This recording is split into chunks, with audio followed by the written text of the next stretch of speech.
That's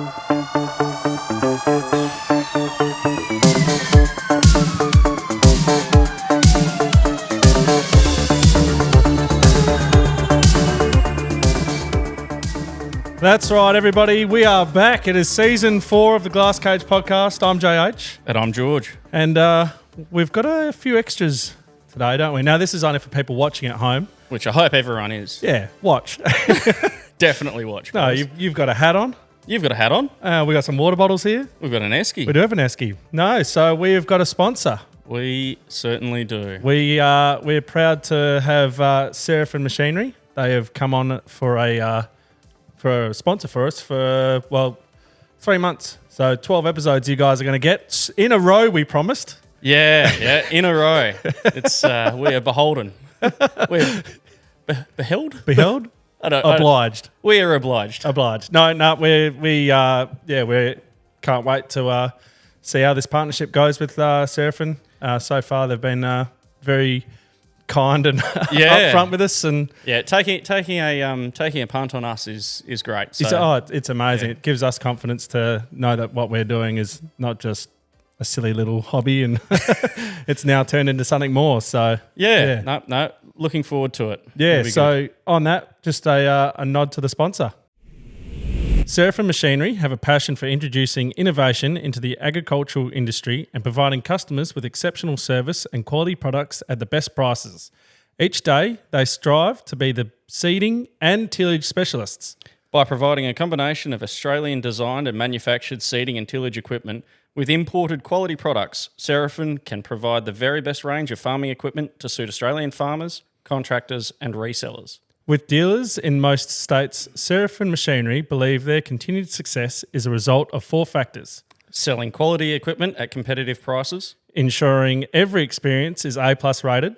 Exceptional staff who share the same values as the company. Industry-leading manufacturing, assembly and servicing facilities. So, George, it's been a little while. It has. I was going to say that we've been harvesting, but that's wrong. Nah, it's a different season. Yeah, maybe a little bit sleep deprived. Yes, you're a dad now. Yeah, I am. Yep. Welcome to the club. Yep, thank you. One of us. Yeah, I know. I was joking around with with Macca, and I said, he asked how it's going. I said, look, mate, you wouldn't understand. I'm the first person to ever do this. Yeah. I'm breaking ground. Yeah. You feel like it. It's uncharted territory. It is, yeah. So, going well. Nah, that's very good. That's why we've been away, guys. We obviously couldn't get our pre-recorded in before we started seeding like we would have done. Yeah. Like we did with harvest because... we just got busy. You got busy. So we thought this week we'll talk seeding. We'll talk how our seeding's going, what's happening with seeding essentially. And we'll also throw to the Instagram. I put the question out there from Instagram and asked you guys to ask us some seeding questions. So we'll dive right on into that. Yeah, and on that, it's been awesome to see everyone out there seeding, tagging in. It's really, really good. Yeah. It's just great to see other bits of machinery out and about and other people's glass cages. Oh, it's fantastic. Yeah, I love just how far the pod's reached. Yeah, that's exciting. Seeing everyone, busy seeding and all their struggles they're up to and the different equipment they're using. And I haven't seen too many stuff ups yet coming through on that on those stories. Everyone sort of likes to put a good seeder panning and then some music over the top. No one's actually got the flat tires or the spilt flexi end. Haven't got a what was your weirdest thought at 2 a.m. yet? I think they're still out. They're on night shift. Yes, well they'll be listening to this, but they could send us through a voice note. Yeah. So yes. Anyway, how is seeding going? How far through are you guys? We have finished our canola program and hopefully we'll finish our very small barley program in the next couple of days. Oh, yes. Yep. So, just about to hit the wheat and then feels like the downhill slide when you're on that. Yep. But, it's good. We've seeded on every block, which...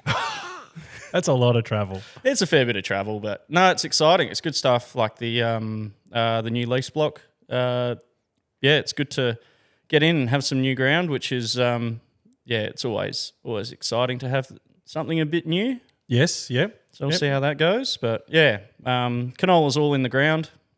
Now we've just got to wait for the wet stuff. Yeah, Roger. Yep. No, so I finished off our canola program today. So I had yesterday off because it was a Saturday for us yesterday, and it was the kids' first day of hockey. So I went into town to do that. Yep. And then all we had was 60 hectares to go this morning. So gave Summers the day off and jumped on that to finish that off. So seeding isn't done. Oh, Canola is done. Oh, that's. But no, we've had an interesting time. We haven't had breakdowns or anything like that. Yeah. Mental breakdown. Oh, yeah. No, a few of those. Yeah. So yeah, we're having a bit of issue with stubble. We the barley going through a borgo just doesn't. It doesn't go through a borgo. That's the problem. Yeah.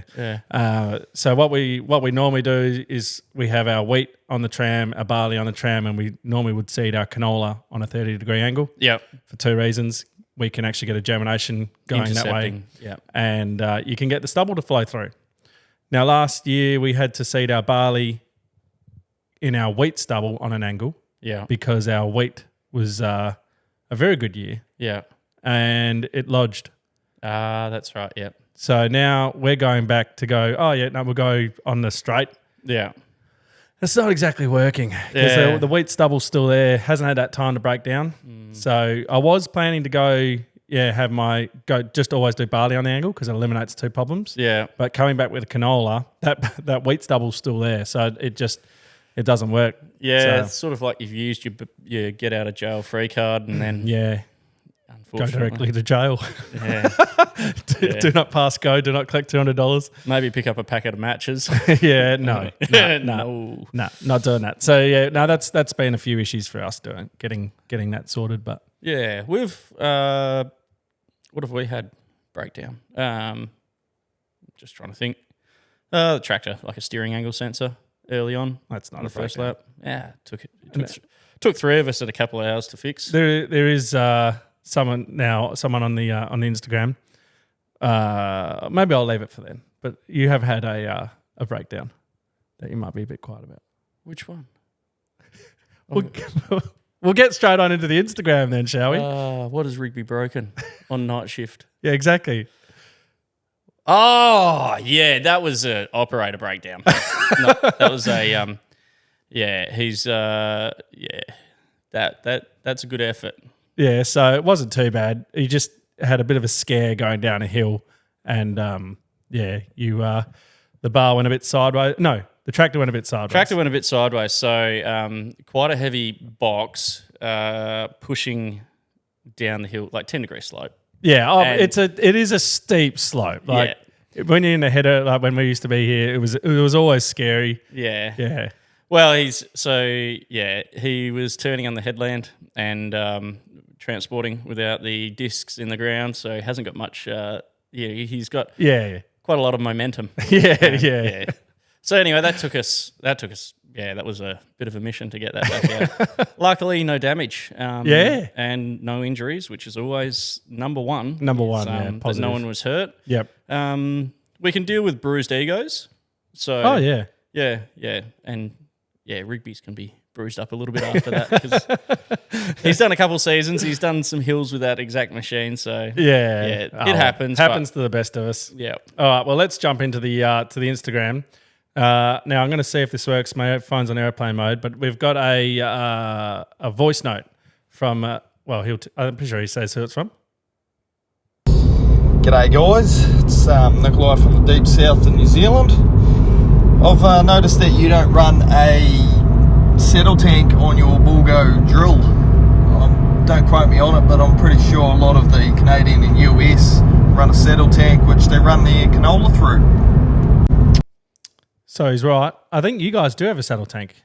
No. You just got a toolbox. Yeah, we've just got a toolbox. Yeah. So what he's mentioning is the Borgos have like an extra bin that goes on the side of it, and it's his small seeds. Yeah. There is a few farmers around who have got the bin that have it. Yep. But we opted not to have it just because there's a 1,000 litre bin on there anyway. Yeah, so that's what we use for canola. The centre section out of that X split sort of Yeah, thing. yeah. So we can only get a max of 600 kilos of canola in there anyway. And we can only get about 80 to 100 hectares on a fill. So it didn't really make any sense to have a saddle tank and go huge hectares. I was looking at them the other day, just coincidentally trying to work out a way of getting our metering system a bit more accurate. Yes. And it still uses the same metering system. It's not like it's going into a precision sort of job and then into the airstream. Yeah.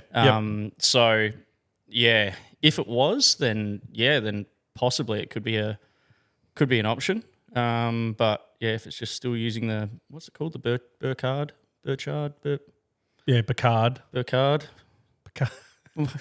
Isn't that Star Trek?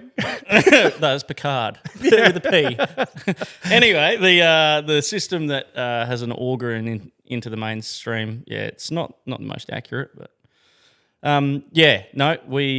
we haven't, but some of the neighbours do have it. Yeah, yep. So. Now we'll jump into these questions that we've got. We've got quite a few, which was good.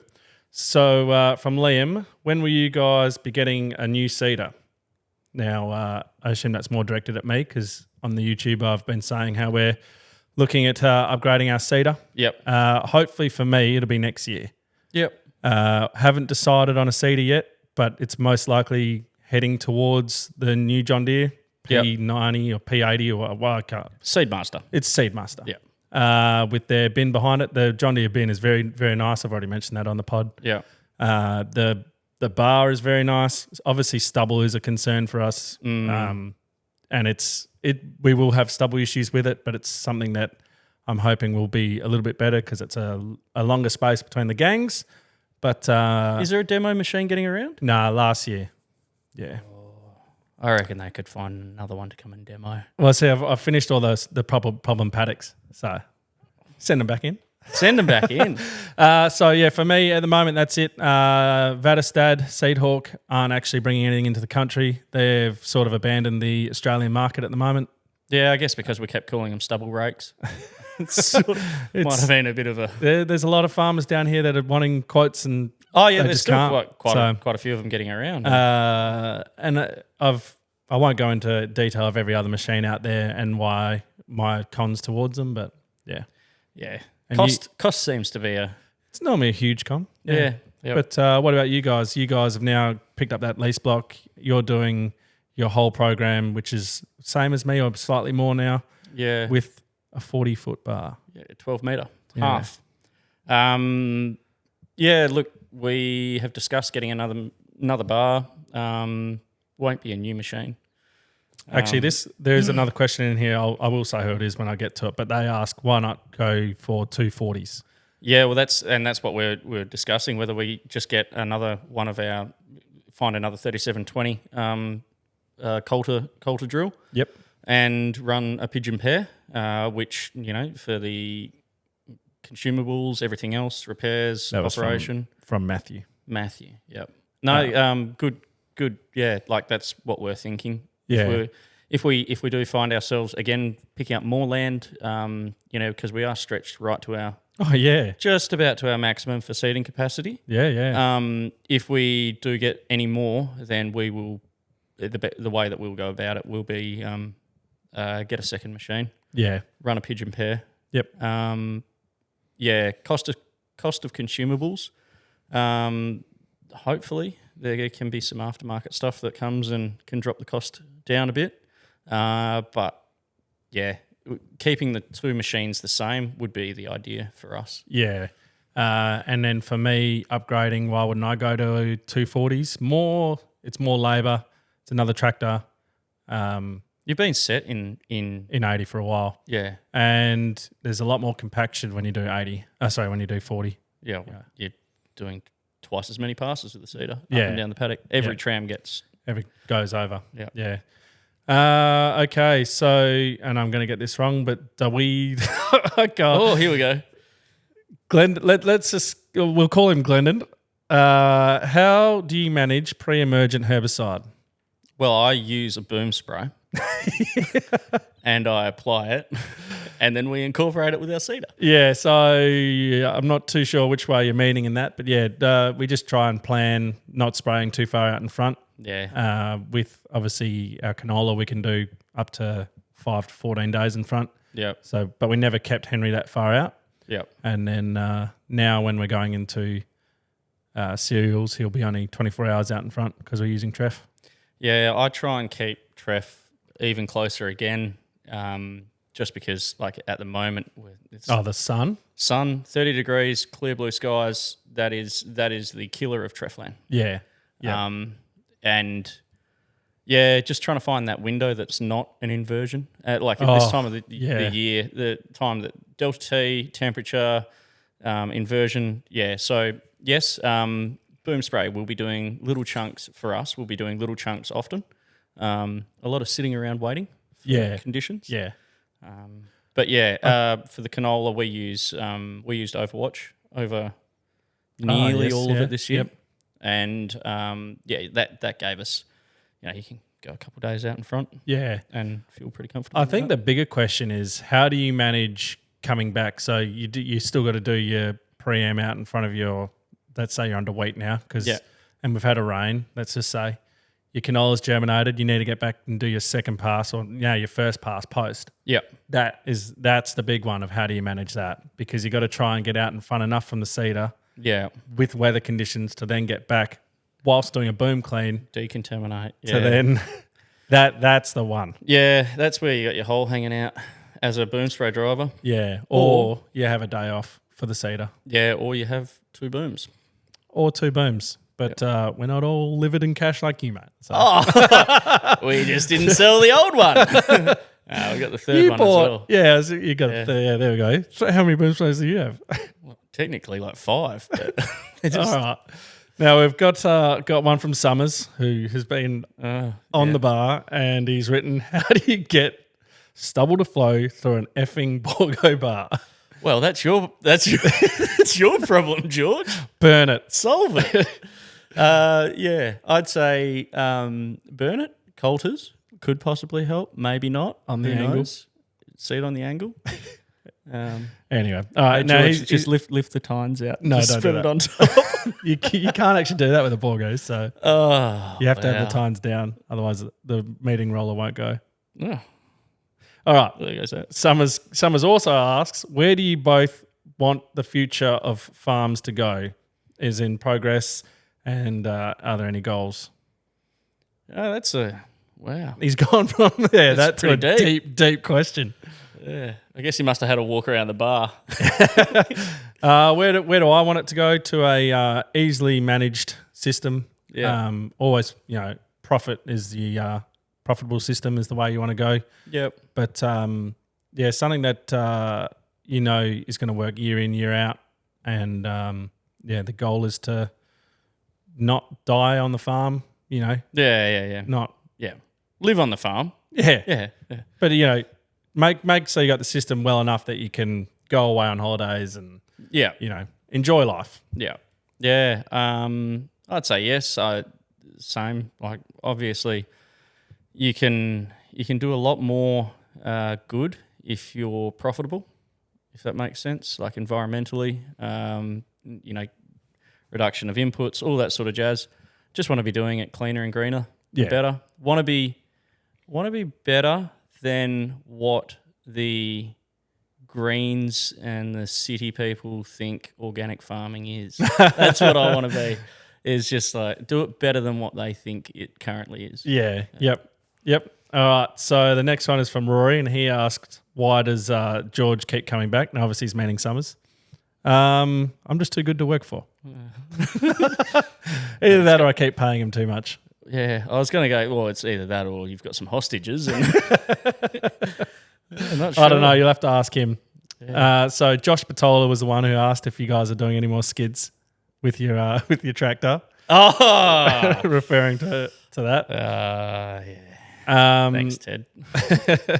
Pritch has asked, and this is going back to my videos now. He says, "Have you ever considered air preheating?"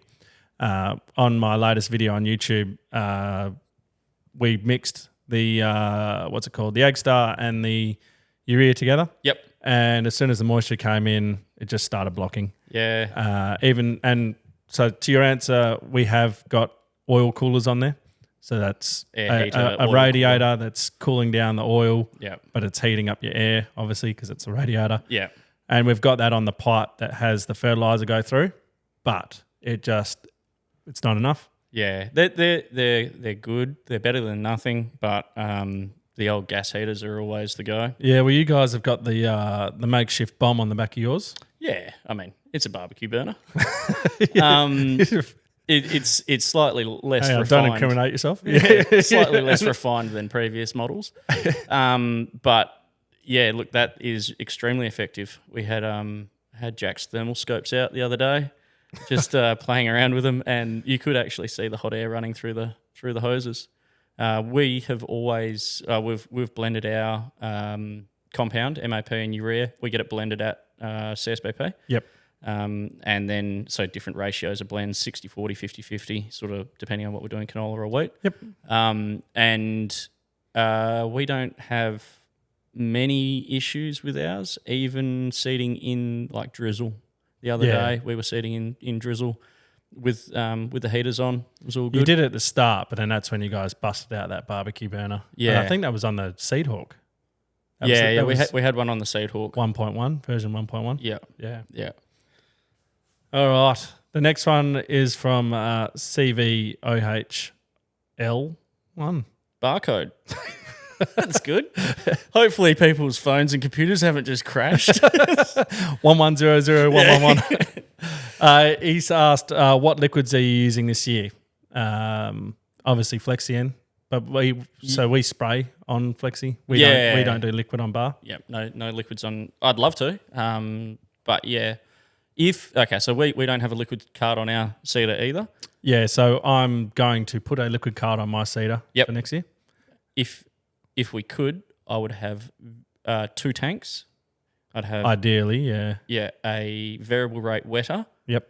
And a nutrition blend. So either just Flexian or Yeah. So I'm wanting to do Flexi and put your intake. So instead of having it on the fert, put it on there, so you're getting rid of the dust. Like your cruiser, instead of putting it on your wheat, put it on in there. Yep. So then again, no more dust. Yep. And it's obviously the plant gets it better than on the seed. Yeah. And then a blend of copper, zinc, manganese as well. Yeah. Chuck that all in there. Make a hell of a snake oil brew. Yeah. And hopefully not turn it to a brick. Yeah. Yeah, that'd be... Take the manganese out, take the zinc out. Plenty of jar testing, I reckon. No, that's what Frothy, he doesn't do, he doesn't do the manganese, but they do everything else. Yeah. But just wanting to, get the plant to be healthier earlier. Yep. No, that's, be something that would be very good to have in our system, would be a liquid cart. So Nicholas Pearce, have you thought about putting blockage monitors on the bar? Yes. Often. No. Yeah. No. Yeah. No. So we haven't done it yet, but I've thought about it. We had, the Agtrons. Oh, they're beep, beep, beep all the time. So we had Agtrons on there. We only put them one per head. Yeah. You don't need it on every single pipe. Yeah. Just to let you know that a pipe was blocked. Not so much work with the Borgo, because you've got the auger metering system. Mm-hmm. It's not all dropping into the 8 pipes. Into the secondary. So anyway, that was a nightmare, because even with oil heaters, and you get a little bit of rain, a little bit of moisture in the air, and the fert would start to get that little bit smudgy, slimy. Yeah. And it just smear over the little sensor. And you spent more time out there cleaning the sensors than them ever picking up a block. Yeah, okay. So I think with we go towards the Seedmaster, that comes with one on every single pipe. Yeah. And you need it, because that's how it talks with its rates and checks. Yeah. Everything Are they like optical? I honestly not sure. But the Agtrons we had a nightmare with, so yeah. Yeah, no, I mean we just the guys stop every 10 hectares, I think. We do it every hour. So about that. Yeah. 14 hectares. It's it's a bit of a, everyone will be like, oh, stop, start, just get in and go. But the number of times, especially running a disc machine with the scrapers, that in rocky country, that you drop a half a scraper or something, gets snapped off, and then you've got to go and just check and make sure that everything's all good. Yeah. So quick walk around the machine. It's all, yeah. Yeah, it gets you guys out there and awake too, especially come night shift. Yes. Yeah. All right, next one. This is from Nicholas Pearce again. Why is Seedmaster over the Morris C3? So the Morris is pretty much a Borgo, like when you look at them. Like they're pretty close to a Borgo. There's other reasons, but I'm not going to go into it. Oh, is it because they come with their own pack of welding rods? And then you finish building them yourself? Or? Look, I know people have had good runs out of them. Some people have had really bad runs. We'll leave it there. Yeah. So name's Tom.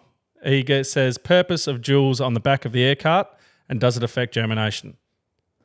So you actually took your jewels off. Never had them. Oh, you never had them? Yeah, ours are just on LSWs. Okay. Yeah. So you guys did that because of the fact that you're on 12 metres and... Yeah. And then over half your bar, it'd end up being pressed in by a cart. They're obscenely large carts. Yeah, so with us, the reason that we've got pressels on there is, like George just said, they're very heavy carts. Yeah. And they're very big. They need to have that wheel there for the rating. Yeah. And do we notice a germination issue out the back? No, not at all. The only time I have noticed is in our really wet year, and you could see a little stunt in the germination. Yeah. But yeah, it quickly caught up and it wasn't an issue. But we tend to always dry seed anyway. Yeah. And that wet year was a freak year. Do you drop different pressures on your jewels? Do you run lower in the outer? It's lower on the outer, higher on the inner. Yeah. So it really only contacts in when it's needed. Yeah. Yep. And my phone's just locked itself. There we go. Noah Barr, how do you work your weird shaped paddocks that aren't just straight? Well, turn. Yeah, you just got to drive it. It's so when they're on a weird angle, sometimes we do a third headland along that section there. Yeah, and two headlands is what we can turn our bar in. Yep. But not when it's on an angle. Yeah, 3's comfortable. So we do 3, and then we can turn the bar. Yeah, we obviously have quite a few more odd shaped paddocks, but we're 3 headlands anyway. And if you've got, for example, a small spit that goes in, Yes. Yep. while the guys are doing their third lap, just seed it while you're in there. Sort of just block in that little spit as you go, so you don't end up with little gaps everywhere that you have to go and, yeah. Yep. All right, so from Hanson Lockie, he says, when dry sowing canola, would you rather double the rate or keep the original rate in case of resowing? Dry sowing canola is the best. Yeah. Go your original rate. That's it. Yeah, no change. Like we always have said, it's better to dry seed than wait for rain, because we've done it before. We literally finished half a paddock, stop, it's too dry. Then we came back when it rained, which was only like a week later. Yeah. And then for the rest of the year, and then in the yield maps, that spot that we dry sowed, out yielded it. Yeah, so you just keep your rate. That's the rate you were going. You keep your rate. Look, the seed's not going to go bad in the dry soil, and it's going to rain. If it's for fear of burst seed or waterlogging, then I mean, really, you plan for that, and you're going to end up shooting yourself in the foot for 9 times out of 10. You'll have more seed left over. And, you're just better off go for your target rate. Right. So the next one is from Belly, and he said dry seeding by calendar or by with no rain in sight, or wait for the rain.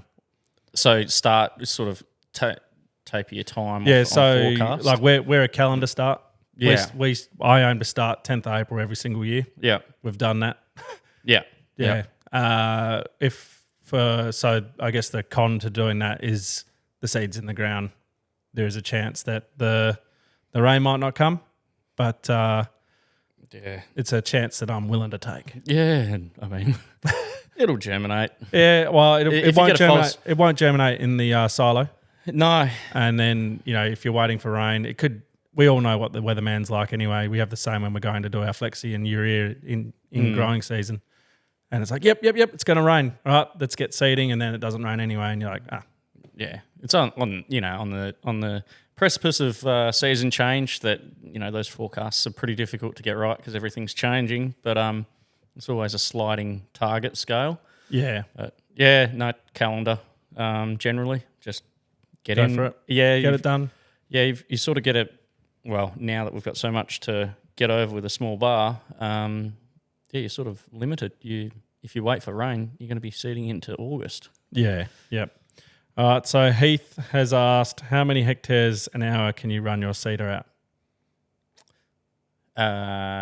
Well, at the moment, he's dropped back to 7 k's an hour. So what's that? 7 hectares an hour? Yeah, about that. He's doing 6, 7. Depends on. So on a good year, you're bumping it up your speeds. Oh yeah, what speed 9.5 hectares an hour. Yeah. 9.5 k's. K's. So what's that in hectares? About half of yours. So 10, 11. Yeah. So we on a good year will try and get to 10 k's an hour. That's 24.4 hectares an hour. Yeah. At the moment, we just finished the paddock and I was running at 23.6 hectares an hour, which is 9.8 k's. But we've been running pretty consistently about 6.1 k's an hour, which is 14 k's an hour. 14 to 15. Sorry, 14 to 15 hectares. Yeah. All right, Mark Merritt, what is something new over the years that you've confidently tried and it failed? Confidently tried and it's failed. Stripper fronts? No, they work. No, they worked. I say I'm not really sure with us. Yeah, that's a tricky one. It is. I mean, there's stuff that hasn't worked as well as what you'd hope, but I guess outright failed. Well, confidently tried is obviously controlled traffic, and then I've had to fail that by going on the angle in my canola. That's a valid point. So I'd say that for me. Yeah, I'd say a couple of years ago saying that we pick the rocks, we roll them, and then we disc seed, and we won't ever have to pick a rock again. And my back disagrees wholeheartely with that. So, I can't think of anything that we've tried and then gone, that was a total balls up. Everything's worked to a degree. Actually, varieties. We've had some varieties that we've tried and they've failed. Confidently said, this is going to be it. Yeah. And then get out and you go, no, it is not. In the bin. Well, not something confidently tried, but back when we first went to get a boom spray, a self-power boom spray, I said to Dad, because the Rogator had like 1,000 grease nipples on it. Yeah. I said, Dad, just get me the Rogator. I'll never complain about greasing again. Yeah. Well, I complain. And it's now just something he brings up all the time. Yeah. All right. From Linda Ritchie, he says, seen some people going back to the classic Flexicool tine seeder because can't control ryegrass. I would probably disagree on that. Yeah, I can't. I don't understand. I'm pretty sure Linda's from South Africa, so maybe they've got a pretty bad issue with ryegrass over there. Without some chemical control options. Yeah, possibly. But I haven't noticed that here. No, people are chasing different things. Yeah. Yep. Tom Manifold, do you prefer... Oh, there we go. So do you prefer the calendar start or weather start? And we answered that, calendar start. I prefer a weather start. I reckon I'd prefer a calendar start and then get the rain after, I'd rather have... I'd rather seed into moisture. Yeah. Let's be... But February 15, we get 55 mils of rain, nice and gentle over 4 days. April 1, we start seeding. It doesn't rain for 10 days, and then it rains. Yeah. For 3 days, nice and gentle. You know what? When I finish my canola... then it can rain. A nice rain. 25 mils over 3 days. Brilliant. And then a week of sunshine. Yeah, then I can finish the bar in the wheat. Yeah. And then I reckon about 30 to 40 mils of just constant rain over a week. Yeah. Dial it up on the calendar. Let's keep rolling. So Merit Contracting have asked, what's the best custom upgrade you've done to help efficiency / ease of use? So this could be welding, welding something onto the frame of something to help. Yeah, I'm trying to think efficient. Like, I mean, like the toolbox on the Seeder. Having a toolbox on the Seeder. Yeah, that definitely it's like improves. A big toolbox on the Seeder is always very good. Air compressor on the fuel cart, underrated. If you don't have an air compressor, a good big air compressor on your fuel cart. Yeah. Yep. Just the amount of times that you pull past and something just needs, we'll just check this and just check and make sure. Actually, on that, custom upgrade. So when I got the trays on the utes, air compressor inbuilt into the ute with the headboard being the air tank. Yep. Game changer. Yep. You actually pump tyres up instead of like, it's a bit soft on the fill bin, I'll leave it. Yeah, I'll wait until I get around. Yeah. I don't know. Yeah, it's. We do lots of little bits and pieces. I can't think of one off the top of my head. I'm sure that Tom and Jack would. They'd think of one and be like, "Oh yeah, no, we did that, and that's heaps better." Yeah, yeah. No, it's big toolbox. All right, Mud Dogs. He's asked, have you ever met someone who thinks they've purchased the perfect bar? Yes. Yeah, anyone who thinks they've got a DBS. Yeah, well. Oh, yeah. Anyone who's got a DBS. I was going to say grab a mirror. Every time you buy something. Mine's definitely not. No. And I know what I'm going into won't be either. Yeah, I know ours isn't, but yeah, it's good enough. Yeah, no, that's a good one. Everyone who's bought a DBS, and they'll not only will they think that, they'll tell you it as well. Yeah. Sorry to anyone who's got a DBS, but nah. All right, so Farm Talk channel asks, do you use JD Link to record your seeding data, or do you use other apps? Yeah, JD Link all the time. Yeah. I'm on it. I've got a funny story about this. Last night. Go on. So RDA, so remote display access. Yeah. I've been trying to. I'm obviously lagging behind a little bit, not having used it as much as I should have. But last night I was sitting in town and I went, oh, well, the Seeder's the only machine operating, and I'm on my phone. I'll just remote display access in. I've looked in, I've seen the seeding, and then it's gone session ended straight away. And then my phone's rung and Rigby's calling me like literally within about 2 seconds. Yeah. So I've sent him a message. I've hung up. I've sent him a message. I said, it's all good. It's just me. I'm just checking to see if the remote display access is working. And so I've logged back in again, and he's in the profile checking to see who's got the administrator access because he thought that someone was hacking into the tractor. He's like, the Russians have got us. They're going to change the seeding rate. Yeah, they're gonna do us in, and I'm gonna get the blame. But no, he said it scared the bejesus out of him because it made a piano tone when it logged into the remote display access. Yeah, so, no, I use it all the time. So I don't. I use AgWeld. We use AgWeld for spraying and for seeding. So no, I just do it through that. Yeah, I like to keep a track of like where the seeder's up to, so I don't have to keep calling him and asking him. I just log on and I see where they're up to and what they're up but you're recording data. Yeah. Oh, you mean like our agronomic records? Oh, well, we do it all through My John Deere as well. Yeah, so all of our products, rates, weather records, everything's all through that. Yep. So. All right, we've got 2 more to go. Jake has asked, hey, fellas, what's your opinion on the benefits of a toe-between bar? I love popping rims off. So we've got toe behind. We toe-between bar. Oh, between bar. Yeah. Which is what we've got. Yeah. Why? What's the opinion? We do it because you can see the bar. Just it's a lot easier for anyone who's new to the machinery. We tend to get novices having it behind, and I know a lot of people do have the bar behind.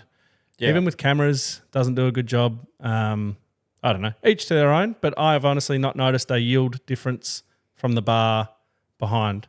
Yeah, it's more when it's like you were saying about wetter years when you've got those like the big jewels. Yeah, leaving big skid marks up and down the paddock. Yep. But I think it's probably bred into us a little bit from the days at the old fusion boxes when they were running toe between fusion boxes. And plenty of wheels that are popping off still. yeah, if you've got all that twisting force, Yeah. it's Right. Last one is from Andrew Bunkers. And he asks, can you please explain the emission standards in Australia? The new road track looks like it has no DEF. Yeah. And it's because we don't have any government juice. Yeah. What are we? We're tier 2 engines still, aren't we? Yeah, something like that. Yeah. We can still emit. Yes. Yep. Yeah, so it's not law over here to have, I think they're up to tier 5 or 4. Don't know. They keep adding tiers on them. Anyway, so we don't have to have AdBlue yeah. on our stuff over here. I think it's a positive for us, but obviously it's a negative for the environment, I guess. But I had this discussion with our German guy on the bar. He said, "There's no AdBlue on any of these in Germany." Yes, we have AdBlue, and I said, "Well, AdBlue is nitrogen based. Making nitrogen obviously takes a fair bit of greenhouse gas. Yep. It seems like a bit of a false economy, but yeah." That's all right. It's just the GoPro turning off. Oh, that's it. It's not a missile lock from Europe. No, that's all good. So I reckon we shall leave the episode there. So again, thank you very much to Serafin. Yes, our major sponsors. Our major sponsor. Our only sponsor, but our major sponsor. Yeah.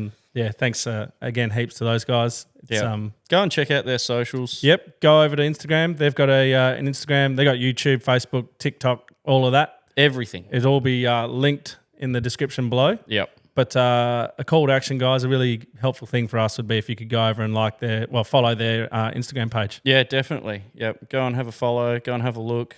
Go and see. Yeah. And I reckon we'll leave it there and catch you guys later. See ya.